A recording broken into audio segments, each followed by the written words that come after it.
are tested, and then they're sold to our police forces here in the U.S. city and used against people of color in our country. There's a huge connection there. Very connection. Recently, Ned and I were in Gaza. We were with a medical health delegation in Gaza.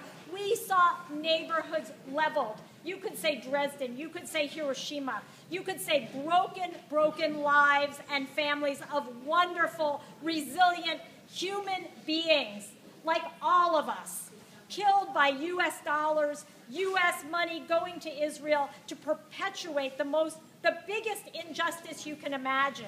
And Senator Wyden is at the helm of that injustice, and we wanted to ask him to stop the funding, to obey U.S. law that says weapons cannot go, U.S. weapons cannot go to foreign powers to be used against a civilian population. Right. Yes, yes, yes, yes, yes, yes.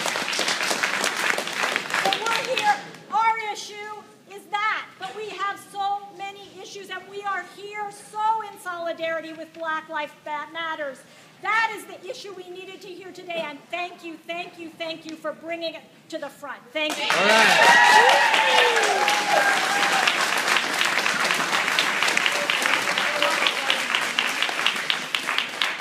These connections are extremely important for us to make, because not only does we saw solidarity between protesters in Ferguson with the people in Gaza, because one of the things that Israel does is also train police departments. Like they train the Berkeley Police Department, they train the Oakland Police Department to use militarized tactics against our own population. We need to make these connections. Also, everyone look up plutonomy.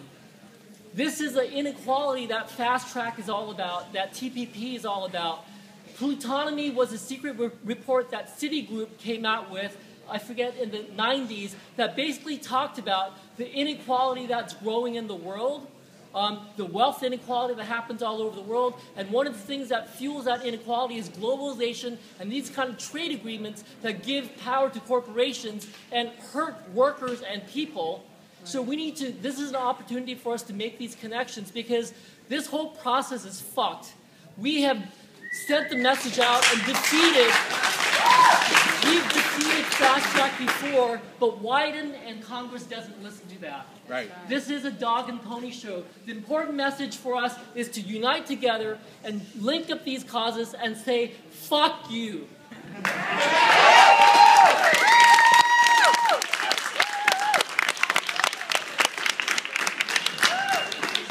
Hi, I'm Nick Caleb. I marched up here with the Don't Shoot folks today, and I'm really happy that Teresa is starting to make some connections between what's happening with police violence and economic violence in our communities, as they're integrally related.